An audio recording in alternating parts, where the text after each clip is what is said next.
దేవుని గ్రంథంలో నుండి మనము యోహాను సువార్త 4వ అధ్యాయం 1వ వచనము నుండి 4వ వచనము వరకు చదువుదాం. ఆ తర్వాత 42వ వచనాన్ని చదువుకుందాం. యోహాను కంటే యేసు ఎక్కువ మందిని శిష్యులనుగా చేసుకొని వారికి బాప్తిస్మం ఇచ్చుతున్న సంగతి పరిసయ్యులు వినిరని ప్రభువునకు తెలిసినప్పుడు ఆయన యూదయ దేశము విడిచి గలిలయ దేశమునకు తిరిగి వెళ్ళెను. ఆయనను యేసే బాప్తిస్మం ఇయ్యలేదు కానీ ఆయన శిష్యులు ఇచ్చుచుండెను. ఆయన సమరయ మార్గమున వెళ్ళవలసి వచ్చెను. ఆ తర్వాత 42వ వచనం, మా మట్టుకు మేము విని ఈయన నిజముగా లోకరక్షకుడని తెలుసుకొని నమ్ముచున్నాము అనేది. ఈ 4వ అధ్యాయంలో మనం ఇంతకుముందు వారంలో చూసాం. 4వ అధ్యాయంలో సమరయ అనే ఒక ఊరికి యేసుక్రీస్తు ప్రభు వెళ్ళాడు. అక్కడ ఆయన ప్రయాణం వల్ల అలసిపోయి దప్పికొని ఒక బావి యొద్ద కూర్చున్నాడు. ఆ బావి యాకోబు బావి. తన కుమారుడైన యోసేపుకు ఆ స్థలాన్ని అంతటినీ కూడా రాసిచ్చాడు. ఆ బావి ఊరుకు సుమారు 1 మైలు దూరం ఉంటుంది. సర్వసాధారణంగా నీళ్లు చేదుకోవడానికి ఆ దినాల్లో అంత దూరం రావాల్సిన అవసరం లేదు. సుకార్ అనే ఆ గ్రామానికి సమీపంలో దగ్గరగా చాలా చిన్న చిన్న ప్రదేశాలు, నీళ్లు తోడుకోవడానికి చిన్న చిన్న ప్రదేశాలు ఉండేవట. అక్కడికి వెళ్తే సరిపోతుంది. కానీ ఒక ఆమె ఇంత దూరం వచ్చేసింది. అది కూడా మిట్ట మధ్యాహ్నం వచ్చేసింది. యేసుక్రీస్తు ప్రభు ఆ సమయంలో అక్కడ ఉన్నాడు. యేసుక్రీస్తు ప్రభువు ఆయన సంభాషణ ప్రారంభించాడు. ఆయన వచ్చిందే ఆమె కోసం. అది ఆమెకు తెలియదు, కానీ ఆయనకు తెలుసు. ఆయన అందరి ఆంతర్యమును ఎరిగినవాడు. ఎవరి హృదయంలో ఏముందో ఆయనకు తెలుసు. ఎవరిని రక్షణలోనికి నడిపించాలో, ఎవరి కోసం వచ్చాడో ఆయనకు తెలుసు. అంచేత ఆయన ఒక ఉద్దేశం చేత అక్కడికి రావడం జరిగింది. గత వారంలో మనం చూసాం. 3వ అధ్యాయము 4వ అధ్యాయానికి మధ్యలో ఉండే తారతమ్యాలు చూసాం. 3వ అధ్యాయంలో ఒక వ్యక్తి ఉన్నాడు, ఆయన పురుషుడు. 4వ అధ్యాయంలో కూడా ఒక వ్యక్తి ఉంది, ఆమె స్త్రీ. అలా చాలా వారి మధ్యలో ఉండే వ్యత్యాసాలు చూసాం. ఆ తర్వాత సిమిలారిటీస్ కూడా చూసాం. ఇద్దరి మధ్యలో ఉండే పోలికలు కూడా చూసాం. చెప్పుకున్నది ఏంటంటే, నీవెవరమైనా సరే నీకు రక్షణ అవసరం, నీకు రక్షకుడు అవసరం. యేసుక్రీస్తు ప్రభువు నీకోసమే వచ్చాడు అని మనం చెప్పుకొని ముగించుకోవడం జరిగింది. ఈరోజు మనం 7వ వచనము నుంచి మిగతా లేఖన భాగాలను ధ్యానం చేసుకోబోతూ ఉన్నాం. 7వ వచనము నుంచి మనము 15వ వచనం వరకు ఒక భాగంగా చేసుకోవచ్చు. అక్కడ యేసుక్రీస్తు ప్రభువు ఏం చేస్తున్నాడో చూడండి. 7వ వచనం, సమరయ స్త్రీ ఒకతే నీళ్లు చేదుకొనుటకు అక్కడికి రాగా యేసు నాకు దాహమునకిమ్మని ఆమెను అడిగాను. ఆయన శిష్యులు ఆహారం కొనుటకు ఊరిలోనికి వెళ్ళి ఉండిరి.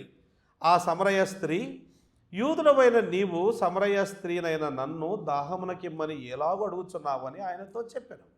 ఏలైనగా యూదులు సమరయులతో సాంగత్యము చేయరు. అందుకు యేసు, నీవు దేవుని వరమును నాకు దాహమునకిమ్మని నిన్ను అడుగుచున్నవాడెవడో అదియూ ఎరిగి ఉంటే నీవు ఆయనను అడుగుదువు, ఆయన నీకు జీవజలమిచ్చునని, అండర్లైన్ చేసుకోండి, జీవజలమిచ్చునని ఆమెతో చెప్పెను. అప్పుడు ఆ స్త్రీ, అయ్యా, ఈ బావి లోతైనది, చేదుకొనుటకు నీకేమీ లేదే, అంటే బకెట్ లేదు కదా, ఆ జీవజలము ఎలాగూ నీకు దొరుకును? తానును తన కుమారులను పశువులను ఈ బావి నీళ్లు త్రాగి మాకిచ్చిన మన తండ్రి అయిన యాకోబు కంటే నీవు గొప్పవాడవా అని ఆయనను అడిగాను. అందుకు యేసు, ఈ నీళ్లు త్రాగు ప్రతి వాడును మరలా దప్పిగొనును, నేనిచ్చు నీళ్లు త్రాగు వాడెప్పుడునూ దప్పిగొనడు. నేను వానికిచ్చు నీళ్లు నిత్య జీవమునకై వానిలో ఊరెడు నీటి బుగ్గగా ఉండునని ఆమెతో చెప్పాను. ఆ స్త్రీ ఆయనను చూచి, అయ్యా, నేను దప్పికొనకుండునట్లును చేదుకొనుటకు ఇంత దూరము రాకుండానట్లును ఆ నీళ్లు నాకు దయచేయమని అడగగా, యేసుక్రీస్తు ప్రభువు ఇక్కడ సమరయ అనే ఒక ప్రాంతానికి వచ్చాడు. అక్కడ సుకార్ అనే ఒక ఊరుంది, ఒక చిన్న గ్రామం. ఇప్పటికీ కూడా ఆ గ్రామం ఉంది. ఆ గ్రామానికి యేసుక్రీస్తు ప్రభు రావడం జరిగింది. అక్కడ మిట్ట మధ్యాహ్నపు వేళ జరిగిన సంఘటన ఇక్కడ వ్రాయబడింది. హై నూన్ అంటారు ఇంగ్లీష్లో, తెలుగులో మిట్ట మధ్యాహ్నం. మిట్ట మధ్యాహ్నం జరిగిన సంఘటన ఇక్కడ జరిగింది. ఇక్కడ మనం చూస్తాం. ఆమె ఎందుకు మిట్ట మధ్యాహ్నం వచ్చింది అని అంటే, మనము ఇక్కడుండే లేఖన భాగాన్ని బట్టి కొంత ఊహించుకోవచ్చు, ఆరోగ్యకరమైన ఊహ. తర్వాత బైబిల్లో ఇతర లేఖనాలను బట్టి కూడా కొంత మనము ఊహించుకోవచ్చు, లేదా కొంత తెలుసుకోవచ్చు. ఇలాగే నీళ్ళు చేదుకొనుటకు ఇంకొక అమ్మాయి వచ్చింది పాత నిబంధనలో. ఆమె పేరేంటి? రిబ్కా నీళ్లు చేదుకొనుటకు వచ్చింది. ఎప్పుడు వచ్చింది? సాయంకాలంలో వచ్చింది. నీళ్లు చేదుకోవడం అనేది, నీళ్లు తీసుకొని రావడానికి అలాంటి బావుల దగ్గరకు కానీ లేదా నదీ తీరాన చెలిమలు అంటారు. ఆ చెలిమల దగ్గరకు కానీ ఎప్పుడు వెళ్తారంటే ఉదయకాలం వెళ్తారు, సాయంకాలం వెళ్తారు. మధ్యాహ్నం ఎవరు వెళ్ళరు. అసలు మధ్యాహ్నం ఊర్లలో, గ్రామాల్లో పూర్వకాలంలో మధ్యాహ్నం ముసలి మొతక ఎవరో చిన్నపిల్లలు, బాలింతలు తప్ప ఎవరు ఉండేవాళ్ళు కాదు. అందరూ కూడా పనులకు వెళ్ళేవాళ్ళు. మా ఊళ్ళో ఒక ఉపనది ఉంది, తుంగభద్ర ఉపనది. దాన్ని హంద్రి నది అంటారు. మా ఊరు సమీపాన ఆనుకొని ఉంటుంది. మా చిన్నతనంలో చాలా బాగా ఉండేది. ఇప్పుడు అంతా పాడైపోయింది అనుకోండి. ఇసుక తవ్వేసి అమ్మేసుకొని మొత్తం అంతా రాళ్ళు, తర్వాత చెట్లు, ముళ్ళ చెట్లు విపరీతంగా అయిపోయాయి. సో నార్మల్గా మా ఊళ్ళో ఏముంటుందంటే ఆ చెలిమే ఉంటుంది. మా ఊళ్ళో బావి ఉండేది కాదు, చెలిమే. అక్కడికి వెళ్ళి కడవలు తీసుకొని వెళ్ళి ఉదయము సాయంత్రము నీళ్లు తెచ్చుకునేవాళ్ళు. అప్పట్లో బోర్వెల్స్ ఇవన్నీ లేవు, మా చిన్నతనంలో ఇవన్నీ లేవు. సో అలాగ నార్మల్గా సాయంకాలం పూటనో ఉదయం పూటనో వస్తారు. అందులోనూ అమ్మాయిలు ఎక్కువగా ఈ పని చేయడం జరుగుతుంది, అబ్బాయిలు కూడా వస్తారు, లేదా మెన్ను కూడా రావడం జరుగుతూ ఉంది. అయితే ఈమె ఎందుకు మధ్యాహ్నం వచ్చింది? సాయంత్రం రావాలి కదా. మధ్యాహ్నం ఎవరైనా మిట్ట మధ్యాహ్నం రోజు మేము మధ్యాహ్నపు వేళ ఎవరైనా వస్తారా? ఎవరు రారు. మరి ఎందుకు వచ్చింది అని అంటే, పోటు తట్టుకోలేక, బాధ తట్టుకోలేక. స్త్రీకి స్త్రీయే శత్రువు అని ఒక నానుడు ఉంది. మీకు తెలుసో లేదో, ఎవరికైనా వివాహమై ఒక 4 ఏళ్ళు 5 ఏళ్ళు సంతానం కలగలేదనుకోండి, ఆమెను పొడిచి పొడిచి పొడిచి బాధ పెట్టేది ఎవరో తెలుసా? పురుషులు కాదు, స్త్రీలే. మీరు పురుషులు ఎవరో పొడిచి పొడిచి మాట్లాడాడు, ఇబ్బంది పెట్టాడు అంటే, వాళ్ళ మామనో ఎవరైనా ఇబ్బంది పెట్టాడంటే ఎక్సెప్షనల్ కేసు అది. యూజువల్గా దే డోంట్ డూ ఇట్. కానీ ఆడవాళ్ళు, సొంత వాళ్ళు కాదు, వేరే వాళ్ళు, మీకేమంత బాధ? రియల్గా మీకేమంత బాధ? వాళ్ళకి సంతానం కలగకపోతే వాళ్ళు పడే బాధలు వాళ్ళు పడతారు. నీకు ప్రేమ ఉంటే ప్రార్థన చేయాలి, కానీ వాళ్ళను ఒక రకంగా చూడడం, డైరెక్ట్గా మాట్లాడడం, ఏవేవో మాట్లాడడం, బాధ పెట్టడం. ఈమె పరిస్థితి ఏంటంటే అవుట్కాస్ట్. ఈమె అంటరాని స్త్రీగా అయిపోయింది. ఎందుకంటే ఆమె జీవితం బాగలేదు. నీకు 5 పెనిమిట్లుండిరి అని యేసుప్రభు అన్నాడు. ఇప్పుడున్నవాడు 6వ వాడు కూడా నీ వాడు కాదని అంటాడు. అంటే లివ్ ఇన్ రిలేషన్షిప్లో ఉంది. ఆ దినాల్లో నేర్చుకుంది ఆమె. లివ్ ఇన్ రిలేషన్షిప్, పెళ్లి చేసుకోకుండా, సంఘంలో వివాహం చేసుకోకుండా ఒక పురుషునితో ఉంది. తనకు సంబంధం లేని వ్యక్తితో వివాహము చేసుకోకుండానే ఆ వ్యక్తితో సంబంధంలో ఉంది. అంచేత నార్మల్గా ఏమైపోద్ది అంటే, ఇక అట్లాంటి వాళ్ళు దొరికిందంటే పండుగ.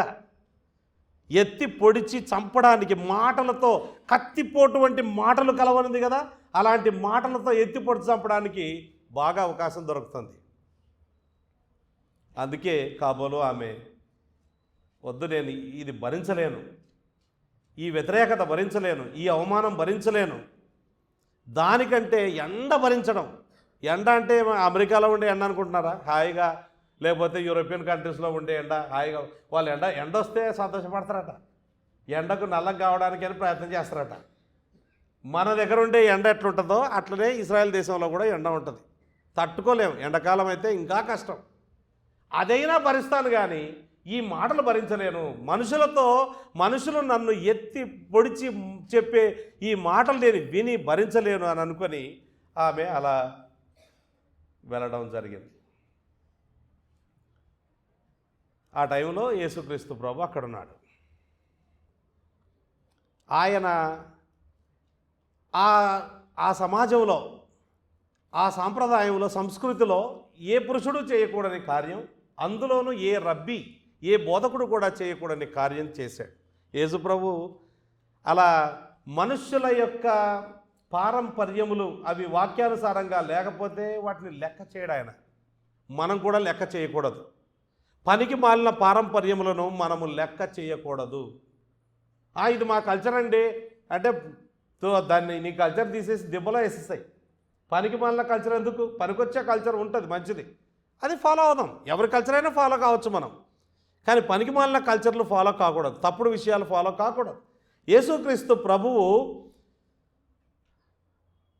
ఈమెను ఓ మాట అడిగాడు, గివ్ మీ ఎ డ్రింక్ అన్నాడు. నాకు దాహమున కిమ్ము తెలుగులో. It was a shocking breach of social custom. అసలు పురుషులంట వాళ్ళ సమాజంలో, ఇప్పుడు మన పాతకాలంలో కూడా పురుషులు ఉన్న చోటికి స్త్రీలు వచ్చేవాళ్ళు కాదు. ఇప్పుడు అట్లా ఏం లేదు, మొత్తం అన్నీ మారిపోయాయి. ఈ పిల్లలకి అవన్నీ చెప్తే ఏదో వేరే లోకంలో వీళ్ళు ఏమంటారు, వేరే ఎక్కడన్నా వేరే గ్రహంలో నుంచి వచ్చారా వీళ్ళు అన్నట్టుగా ఉంటుంది. ఆ పాత మాటలు చెప్తే నమ్మశక్యం కాని మాటలు అవి. బట్ అవన్నీ చూసాం మనం. ఇక్కడ విషయం ఏంటంటే పురుషుడట తన భార్యతో కూడా బయట మాట్లాడట, బహిరంగంగా భార్యతో కూడా మాట్లాడు. భార్యతో భర్త మాట్లాడకపోతే ఓ పరపురుషుడు ఆమెతో మాట్లాడమేంటి? అందులోనూ రబ్బీలైతే అస్సలు నోవే, అంటే బోధకులైతే నోవే. కానీ యేసుక్రీస్తు ప్రభువు ఆమెతో మాట్లాడడం జరిగింది. లూకా సువార్త 7వ అధ్యాయంలో ఒక కథ ఉంటుంది. అక్కడ యేసు ప్రభు ఒక పరిసయ్యుని ఇంటికి ఆహ్వానించబడ్డాడు. అప్పుడు ఒక స్త్రీ వచ్చి ఆయన పాదములు తుడుస్తూ ఉంది. ఏమన్నారు చూడండి, ఆ మాట చూద్దాం. 7వ అధ్యాయం 39వ వచనం, లూకా సువార్త 7వ అధ్యాయము 39వ వచనం. ఆయనను పిలిచిన పరిసయ్యుడు అది చూచి, ఈయన ప్రవక్త అయిన ఎడలా తన్ను ముట్టుకుని ఈ స్త్రీ ఎవతయో ఎటువంటిదో ఎరిగి ఉండును, ఇది పాపాత్మురాలు అని తనలో తాను అనుకునేను. Unimaginable for a teacher of the law to allow the woman to touch his feet.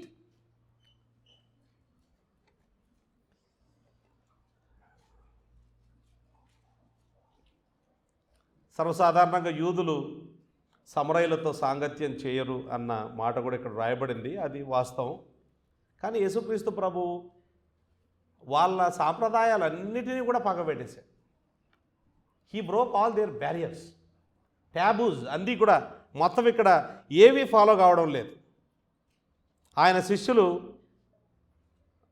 ఊరిలోకి వెళ్ళి ఆహారం కొనుక్కొని రావడానికి వెళ్ళారు. నార్మల్గా వీళ్ళు అలా చేయరు, కానీ ఈయన పంపించాడు, పోయి తీసుకొని రమ్మండి. ఎవరైతే మనుషులంతా ఒకటే, నేనే సృష్టించాను వీళ్ళందరినీ కూడా, నా స్వరూపమందు నా పోలిక చొప్పున సృష్టించాను. వీళ్ళెవరూ కూడా ప్రభావితం చేయలేకపోయారు. యేసుక్రీస్తు ప్రభు కుష్ఠరోగులను ముట్టుకున్నాడు, కానీ ఆయన అపవిత్రుడు కాలేదు. వారి అపవిత్రత తొలగించేశాడు.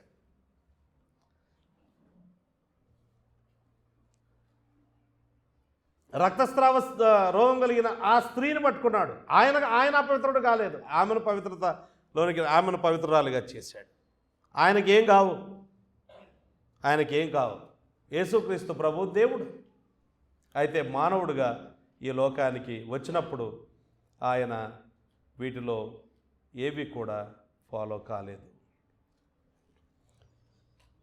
ఆమె షాక్ తినింది, నిర్ఘాంతపోయింది, అర్థం కాలేదు.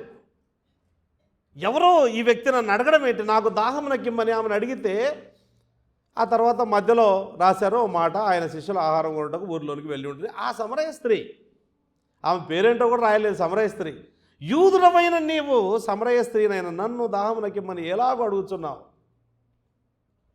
ఇక్కడ నీవు యూదుడవు. ఆమె అర్థం చేసుకున్నది ఇంకొకటి ఏంటంటే, ఒక పరపురుషుడు మాత్రమే కాదు, ఈవెన్ యూదుడవును, నన్నెలా, అసలు మాతో సహవాసం లేదు కదా మీకు అని ఆమె చాలా విస్తుపోయింది.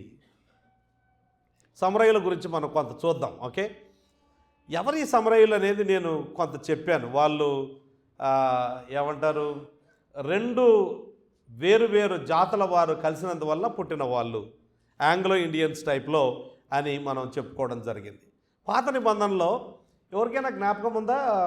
మొదటి రాజుల గ్రంథం 17వ అధ్యాయంలో ఏముంటుందో?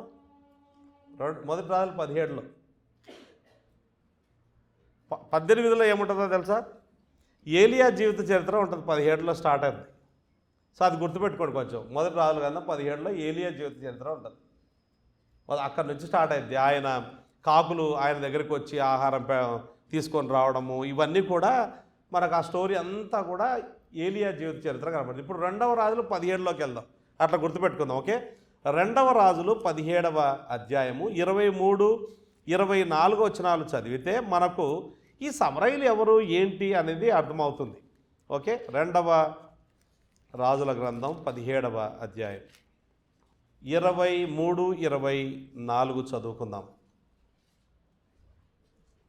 తన సేవకులైన ప్రవక్తల ద్వారా యెహోవా సెలవిచ్చిన మాట చొప్పున ఆయన ఇశ్రాయేలు వారిని తన సముఖంలో నుండి వెళ్ళగొట్టెను. ఆ హేతువు చేత వారు తమ స్వదేశములో నుండి అష్షూరు దేశంలోనికి చెరగొనిపోబడిరి. నేటి వరకు, అంటే ఈ మాట రాయబడిన ఆ డేట్ వరకు వారచ్చట ఉన్నారు. అష్షూరు రాజు, ఇప్పుడు చూడండి, బబులోను, కూత, అవ్వ, హమాతు, సెపర్వయిము అను దేశములలో నుండి జనులను రప్పించి, అంటే ఇక్కడి నుంచి అక్కడికి తీసుకుపోయాడు, అక్కడి నుంచి ఇక్కడికి తీసుకొని వస్తున్నాడు. జనులను రప్పించి ఇశ్రాయేలు వారికి మారుగా షోమ్రోను పట్టణములలో, పాత నిబంధనలో సమరయ పట్టణాన్ని షోమ్రోన్ అంటారు, షోమ్రోను పట్టణములలో ఉంచెను గనుక వారు షోమ్రోను దేశమును స్వతంత్రించుకొని దాని పట్టణములలో కాపురము చేసిరి. అయితే వారు కాపురం ఉండను ఆరంభించినప్పుడు యెహోవా యందు భయభక్తులు లేనివారు కనుక యెహోవా వారి మధ్యకు సింహములను పంపెను, అవి వారిలో కొందరిని చంపెను.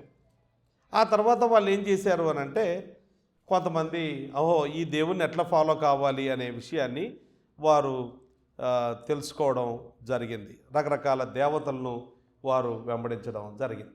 ఓకే, విషయం ఏంటంటే ఇప్పుడు అర్థమయ్యేటట్టుగా చెప్తాను. పాత నిబంధనలో 10 గోత్రాల వాళ్ళు, ఇశ్రాయేలు ప్రజల్లో 10 గోత్రాల వాళ్ళు దేవుని మాట విననందువల్ల దేవుడు వాళ్ళను శిక్షగా అష్షూరు దేశానికి బందీలుగా పంపించేశాడు. మరి ఈ దేశం కాలైపోద్ది కదా, ఇక్కడ ఉండే పురుషులందరినీ కూడా అక్కడ తీసుకొని పోయాడు, స్త్రీలను ఇక్కడ వదిలిపెట్టేశాడు. సో చాలామందిని ఇక్కడ ముస్లిం మొత్తకా లాంటి వాళ్ళని వదిలిపెడతారు, నార్మల్గా ఏ రాజు అయినా కానీ వదిలిపెట్టేసి మిగతా వాళ్ళని తీసుకుని వెళ్ళారు. మరి అక్కడి వాళ్ళని ఇక్కడ తీసుకొని వచ్చారు. 5 దేశాల వాళ్ళని తీసుకొని రావడం జరిగింది. తీసుకొని వచ్చి ఇక్కడ సెటిల్ చేశాడు. సెటిల్ చేస్తే వీళ్ళు ఏం చేశారు అని అంటే, వాళ్ళ దేవతలను తీసుకొని వచ్చారు. నార్మల్గా ఇప్పుడు వాళ్ళు అన్యులు కదా, వాళ్ళ దేవతలను తీసుకొని వచ్చారు. దేవుడు కోపగించి సింహాలను పంపించాడు. వాళ్ళకు భయం వేసింది. అప్పుడు ఏం చేశారంటే, స్లోగా ఏ స్థాయికి వెళ్ళారంటే, వాళ్ళు వాళ్ళ విగ్రహాలన్నీ వదిలిపెట్టేసి యెహోవా దేవుణ్ణి మాత్రమే వెంబడించారు. ఆ దేశంలో ఉండే స్త్రీలతో వివాహం చేసుకొని, అన్యులు యూదులు వివాహం చేసుకున్నందువల్ల ఈ వీరికి పుట్టిన సంతానమే సమరయులు. అందుకని యూదులకు వాళ్ళ ఇష్టం లేదు.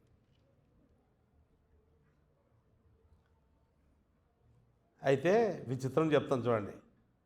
దీన్ని ఆధారం చేసుకొని వాళ్ళు ఏం చేశారంటే, కొంతమంది దుర్బోధకులు ఏం చేశారంటే, అది అసలు ఇక్కడ జరిగిన సంఘటన ఇది నిజమైన సంఘటన కాదు, నిజంగా వాస్తవ సంఘటన కాదు. ఇది ఒక అలిగరీ, అంటే ఒక ఒక నీతి కథ లాంటిది, అందులో నుంచి కొన్ని పాఠాలు మనం నేర్చుకోవచ్చు అన్నట్టుగా చెప్పుకుంటూ వచ్చారు. ఏం చెప్పారు అని అంటే ఇట్స్ అలిగరీ అని చెప్తూ ఏం చెప్పారు అంటే, ఇప్పుడు ఆమెకు 5 భర్తలుండిరి, ఆ 5 భర్తలుండిరి నీకు అని అంటాడు కదా యేసుప్రభు. ఆ 5 భర్తలు నిజంగా అక్కడ సమరయ స్త్రీ వచ్చిందని కాదు, ఆ సమరయ స్త్రీ సమరయ ప్రజలకు సూచనగా ఉంది. 5 భర్తలు 5 దేశాలకు సూచనగా ఉంది. ఎందుకంటే ఇక్కడ 5 దేశాల్లో నుంచి రాజు ఇక్కడికి తీసుకొని వచ్చాడు మనుషుల్ని. సో 5 దేశాల యొక్క ఆ ప్రజల యొక్క దేవతలను సూచిస్తూ ఉంది. కనుక ఇది విగ్రహారాధన, మనం విగ్రహారాధన చేయకూడదు. అట్లుందా ఇట్లా స్టోరీ? ఎక్కడ కనిపెట్టారు చూడండి. ఫ్యాంటాస్టిక్ స్టోరీ ఇది. ఇంజీనియస్ థియరీ అంటారు, అంటే చమత్కార సిద్ధాంతం. అబ్బా, వినడానికి బాగా ఏ పాస్టర్ చెప్పలేదు ఇంతవరకు ఇలా. ఈ పాస్టర్కి ఎంత తెలివి ఉండాలి అనుకోవాలన్నట్టు ఇలాంటివి చెప్తే అక్కడ అది నిజంగా అలాంటి పరిస్థితి అని ఆలోచిస్తే నో. కారణం చెప్తాను చూడండి. మొదటి కారణం ఏంటంటే, ఇక్కడ 5 పట్టణాల గురించి 2వ రాజుల గ్రంథం 17, 29, 30 నుంచి 31 వరకు మనం చూస్తాం. కానీ 5 పట్టణాల నుంచి వాళ్ళు 5 దేవతలను తీసుకొని రాలేదు, 7 దేవతలను తీసుకొని వచ్చారు. సో ఇక్కడ అలిగరి ఫెయిల్ అయిపోయినట్టే లెక్క. 5 దేవతలే 5 భర్తలు, 5 భర్తలు అని ఈ అంటే ఏమంటారంటే ఇది స్పిరిచువలైజింగ్, వాక్యాన్ని స్పిరిచువలైజ్ చేయడం అన్నట్టు. వినడానికి చాలా దివ్యంగా అద్భుతంగా ఉంటుంది, ఎవరు చెప్పినట్టుగా ఉంటుంది, కానీ పనికిమాలిన ఆలోచన ఇది. రెండవది ఏంటంటే, మనం గమనించేది ఏంటంటే, ఇక్కడ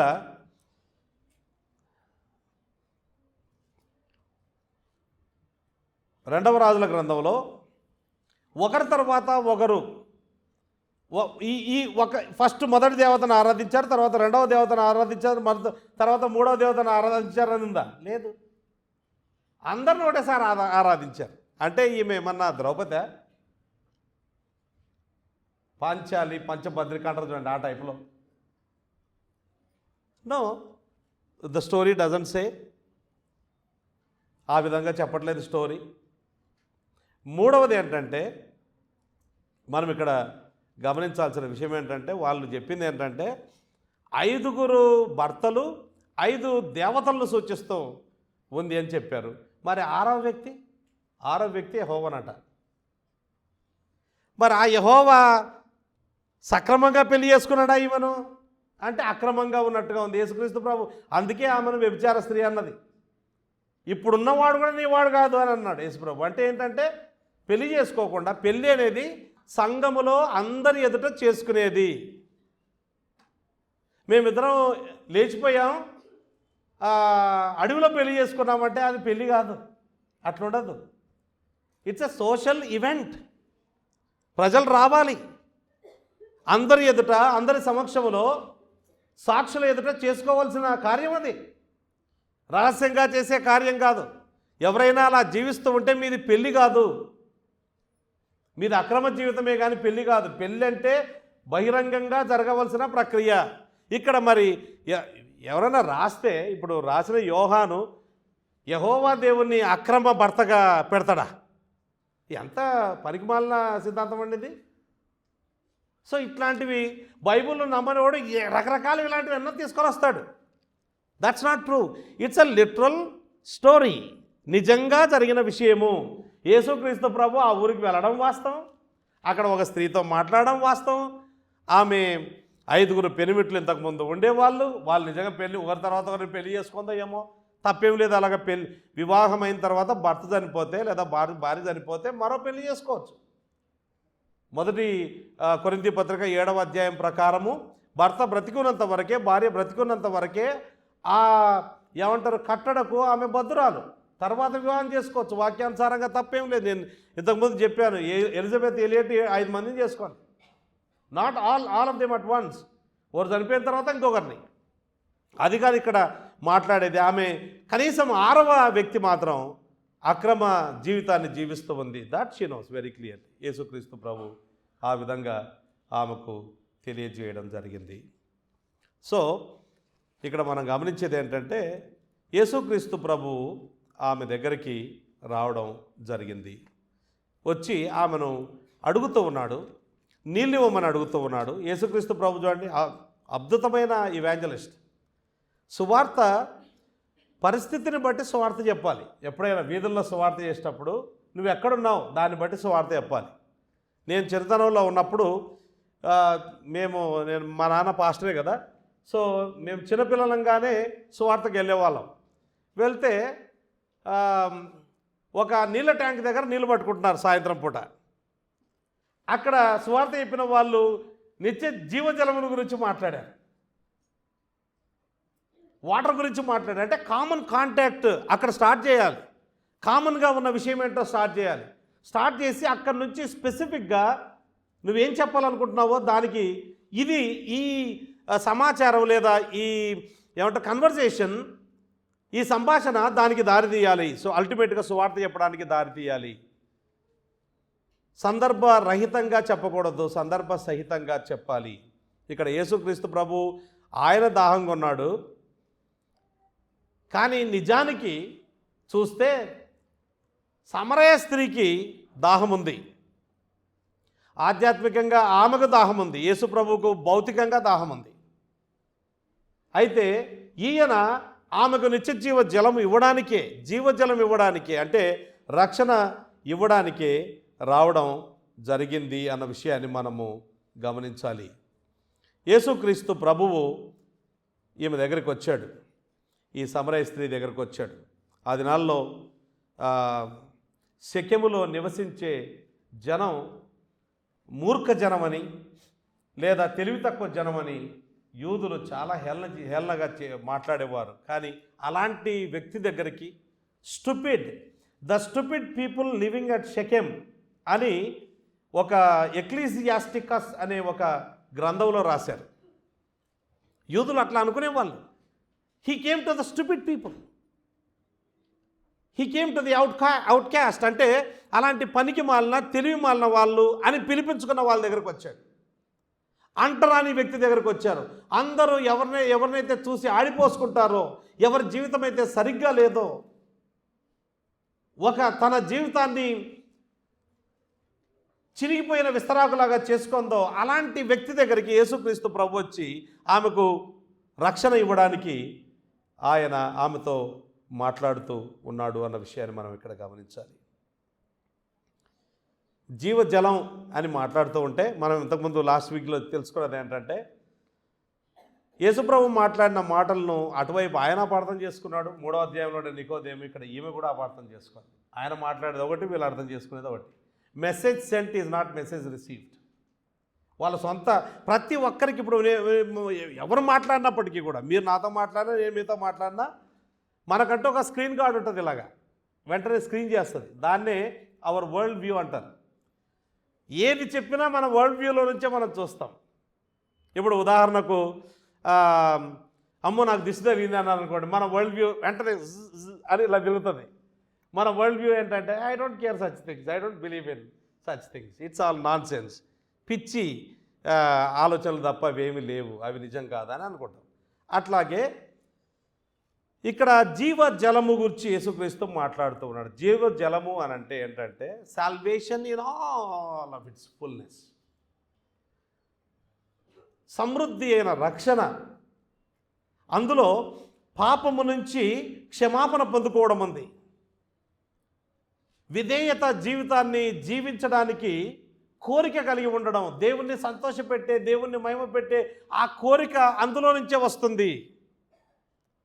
ఆ జీవితాన్ని ప్రసాదించడానికి, అంటే నీ పాపముల నుంచి నీకు విడుదల కలగజేయడానికి, దేవుని వాక్యానికి విధేయతతో నీవు బ్రతికే జీవితాన్ని ఇవ్వడానికి, మొత్తానికి నీ జీవితమే దేవునికి మహిమ తీసుకొని వచ్చే రీతిలో నీకు ఇవ్వడానికి యేసుక్రీస్తు ప్రభు వచ్చాడు. అది పాయింట్. జీవజలము అని అంటే ఇట్స్ ఎ మెటఫర్, రూపకం అంట తెలుగులో. It's a metaphor. ఏంటి దీని అర్థం ఏంటి అని అంటే, ఒకసారి పాత నిబంధనలోకి కొన్ని వచనాలు చూడాలి. ఇర్మియా గ్రంథం 2వ అధ్యాయం 13వ వచనంలో, నా జనులు 2 నేరాలు చేశాడు అని దేవుడు వాపోతున్నాడు. ఆకాశమా ఆలకించుము, ఓ భూమి చెవియొగ్గుము, నా జనులు 2 నేరాలు చేశారు. ఇశ్రాయేలు ప్రజలు, వాళ్ళు నిబంధన జనులు, నా జనులు 2 నేరాలు చేశారు. ఏంటి అది అంటే, జీవజలముల ఊటనైన నన్ను విడిచిపెట్టేశారు, నిలువని తొట్లను తొలిపించుకున్నారు. చాలా కాలం కిందట ఓ పాట బాలరాజు గారు అనుకుంటాను, ఈ పాట మరి పాడింది ఆయనే, మరి రాసింది ఎవరో తెలియదు. నా జనులు చేసిరి 2 నేరములు, విడిచిరి జీవపు ఊటైన నన్నే, జీవము లేని వాటిని ఆశ్రయించిరి.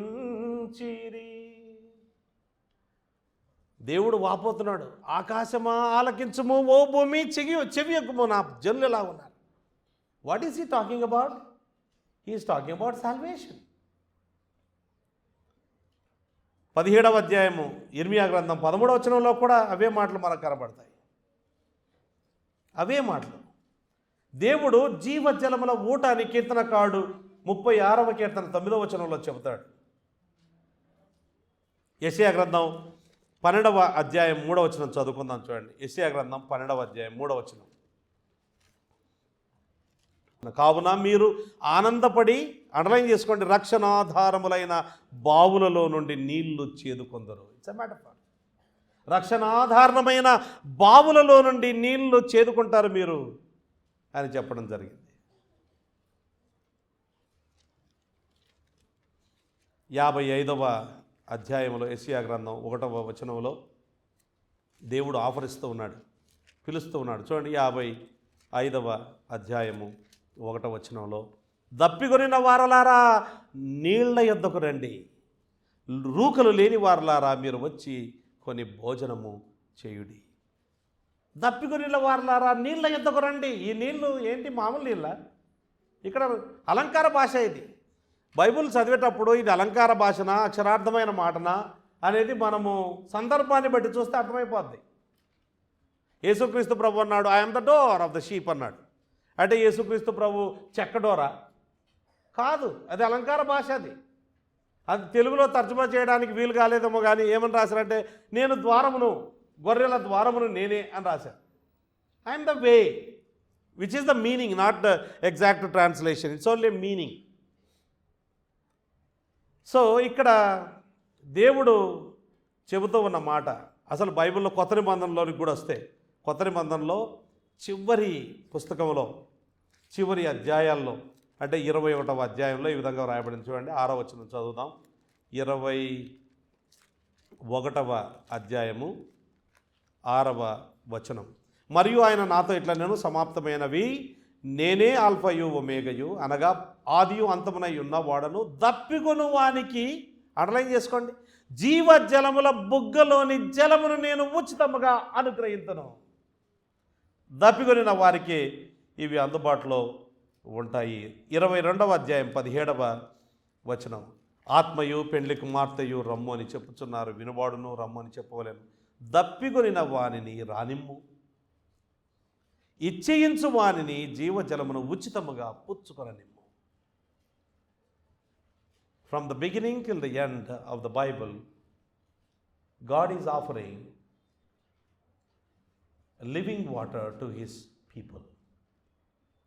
జీవజలములు అని పిలువబడుతున్న రక్షణను ఆయన ఆఫర్ చేస్తూ ఉన్నాడు, ఆయన ఇస్తూ ఉన్నాడు.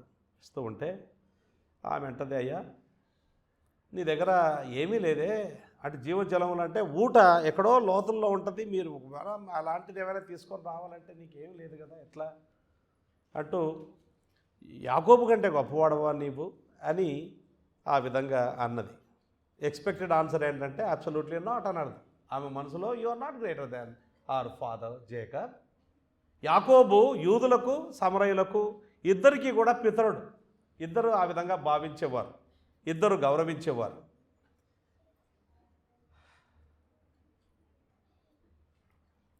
యేసుక్రీస్తు ప్రభువును గూర్చి ఆమె తప్పుగా అర్థం చేసుకుంది, ఆయన శక్తిని తప్పుగా అర్థం చేసుకుంది, ఆయన చెప్పిన మాటలను కూడా తప్పుగా అర్థం చేసుకుంది. అప్పుడు యేసుక్రీస్తు ప్రభు అంటాడు, ఈ నీళ్లు త్రాగువాడు మరలా దప్పికొంటాడు, కానీ నేనిచ్చు నీళ్లు త్రాగువాడు ఎన్నటికీ దప్పికొనడు అని తన గొప్పతనాన్ని, నేను యాకోబు కంటే గొప్పవాణ్ణి అని ఆయన చెప్పాడు. ఎండిన జీవితాల్లో సెలయేర్లు పారింపజేసి వారి జీవితాలను నిత్య ఆనంద భరితులుగా చేయాలని యేసుక్రీస్తు ప్రభువు ఆహ్వానిస్తూ ఉన్నాడు. ఆమె ఏమనిందంటే, అయ్యా నేను మరలా ఇక్కడికి రాకుండా నిమిత్తం ఆ నీళ్ళు నాకు ఇవ్వు అని ఆ విధంగా చెప్పింది. అప్పుడు యేసుక్రీస్తు ప్రభు అన్నాడు,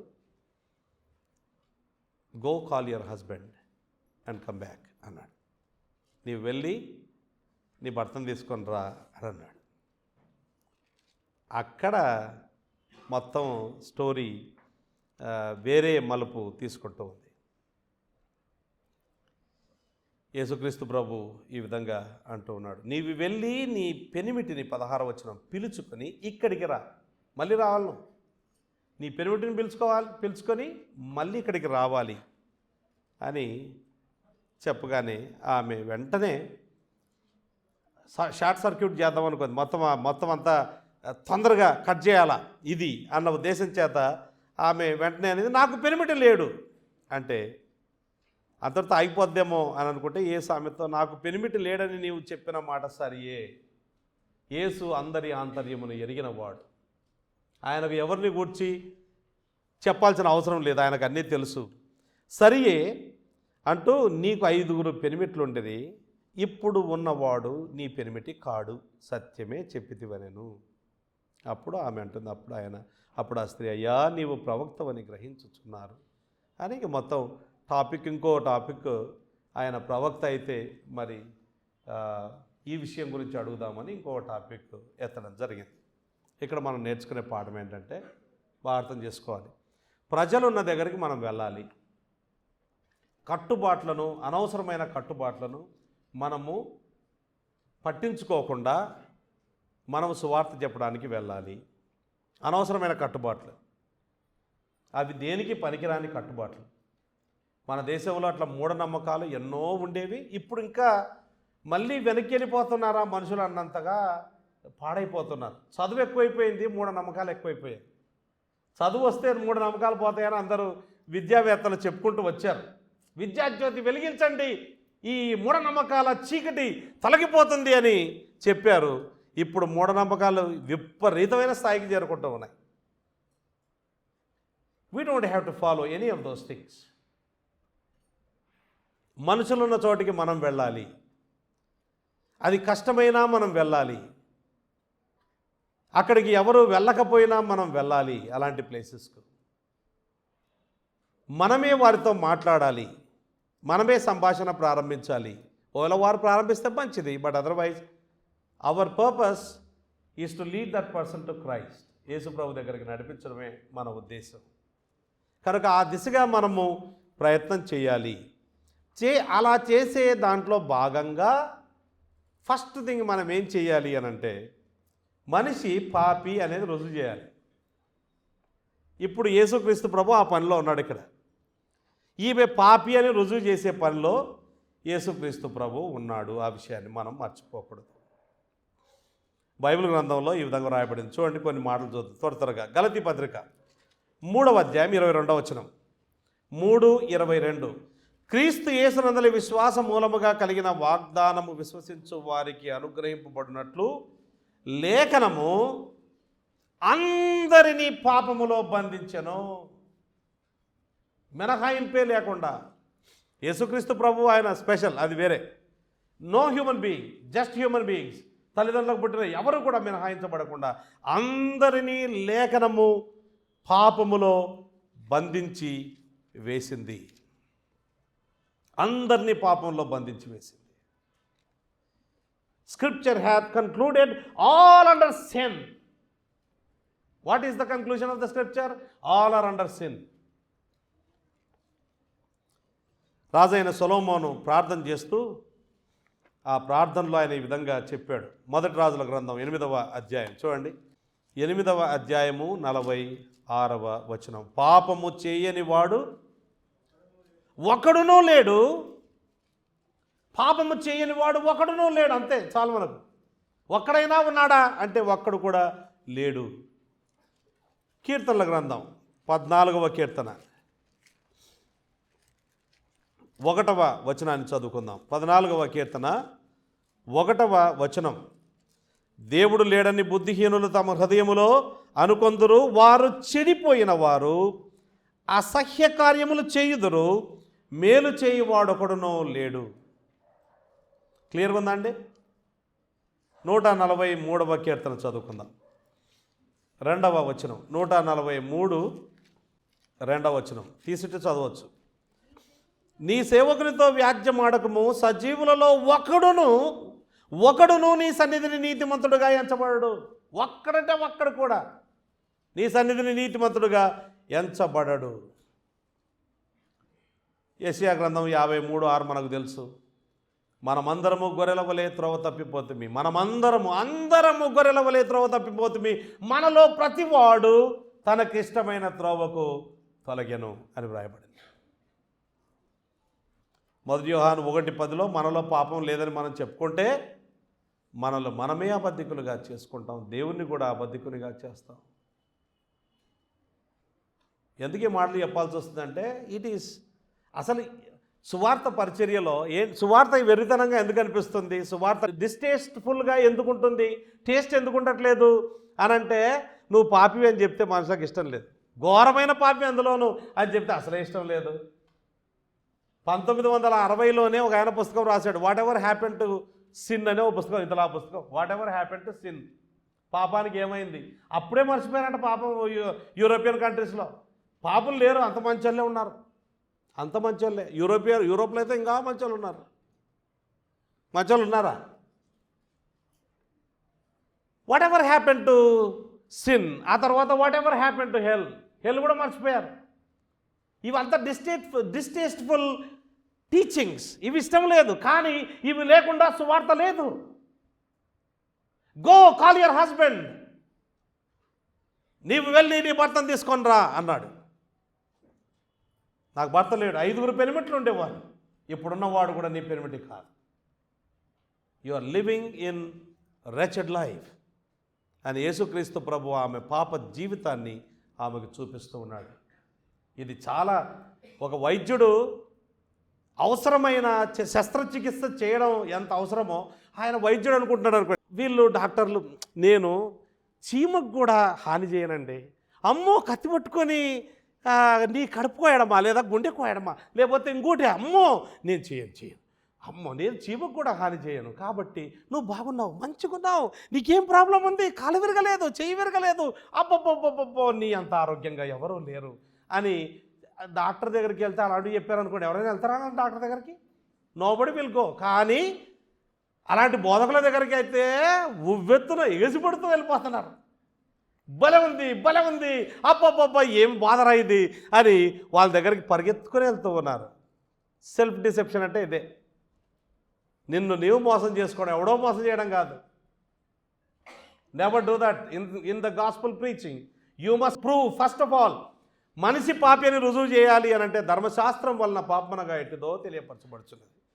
నేను వేసుకున్న టై ఇందులో ధర్మశాస్త్రం ఉంది. 10 ఆజ్ఞలు ఉన్నాయి. ఈ టైలో 10 ఆజ్ఞలు ఉన్నాయి.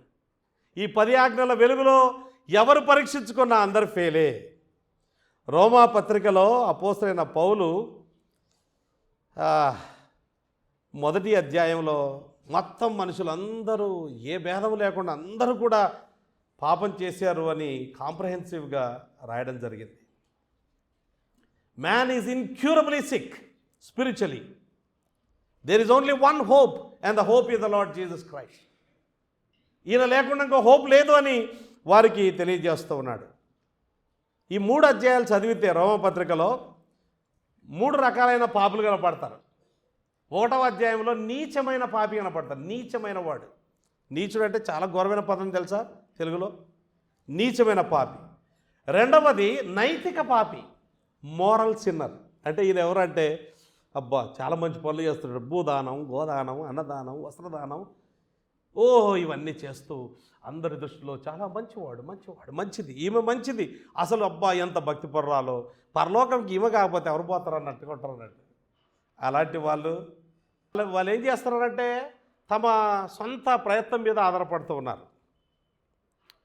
నా సొంత ప్రయత్నం చేసి నేను పరలోకానికి వెళ్తాను.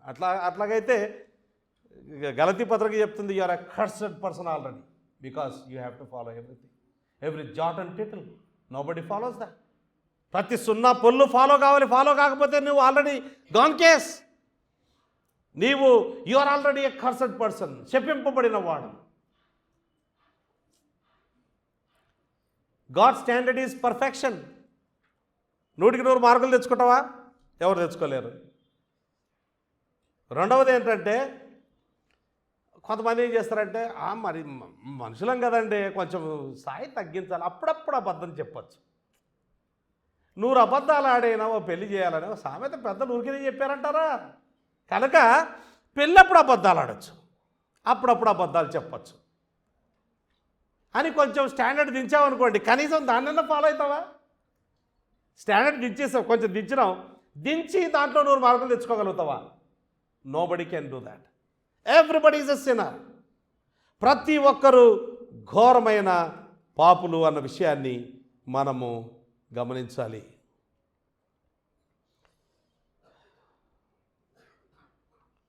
ఇంకో వ్యక్తి 2వ అధ్యాయం 17వ వచనం నుంచి 29వ వచనం వరకు ఇంకొక వ్యక్తి మనకు కనపడతాడు.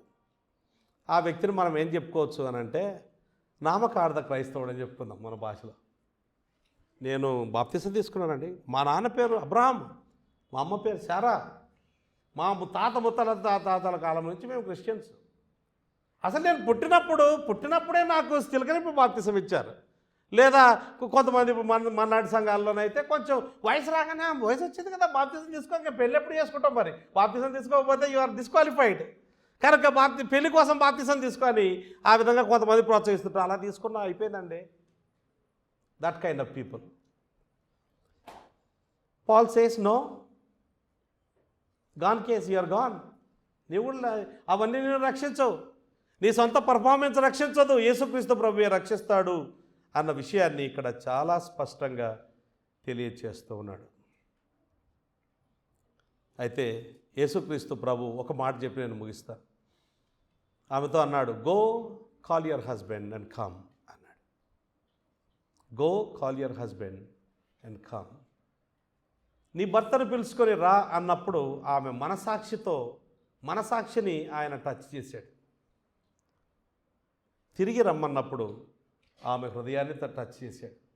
డిస్కరేజ్ అయిపోయి అక్కడే ఉండిపోవద్దు. I will change your life. నువ్వు ఎవరైనా సరే, ఎంత ఘోరమైన వ్యక్తివైనా సరే, నిన్ను చేంజ్ చేయగలిగిన సత్తా నా దగ్గర ఉంది. సామర్థ్యం మాత్రమే కాదు, నాకు అలాంటి ఇష్టం కూడా ఉంది. మత్తయి సువార్త 11వ అధ్యాయము 28వ వచనంలో యేసుక్రీస్తు ప్రభు ప్రేమతో ఈ విధంగా అంటూ ఉన్నాడు, నా యొద్దకు రండి, కమ్ అంటు మీ, ప్రయాసపడి భారం మోసుకొనుచున్న సమస్త జనులారా నా యొద్దకు రండి, నేను మీకు విశ్రాంతిని అనుగ్రహిస్తాను. కళ్ళు మూసుకోండి, ప్రార్థన చేసుకుందాం.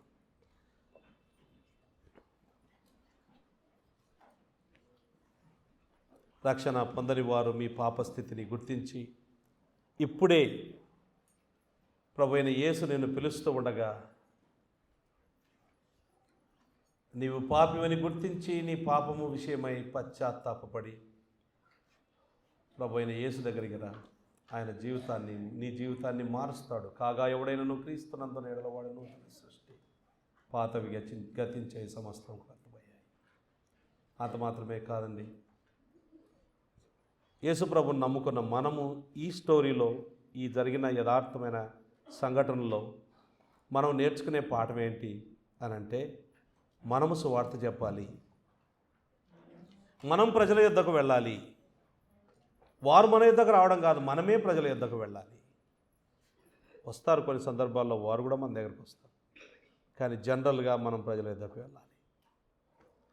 వెళ్ళిన తర్వాత వారికి సువార్త ప్రకటించే విషయంలో జాగ్రత్త వహించాలి. అనవసరమైన సంస్కృతి సాంప్రదాయాలను తొంగలు తొక్కేసేయాలి, పక్కకు పెట్టేసేయాలి. అవసరం లేదవి పక్కకు పెట్టేసి ఆత్మల సంపాదనే ప్రధాన ధ్యేయంగా మనం ముందుకు సాగిపోవాలి. యేసుక్రీస్తు ప్రభు అలా చేశాడు.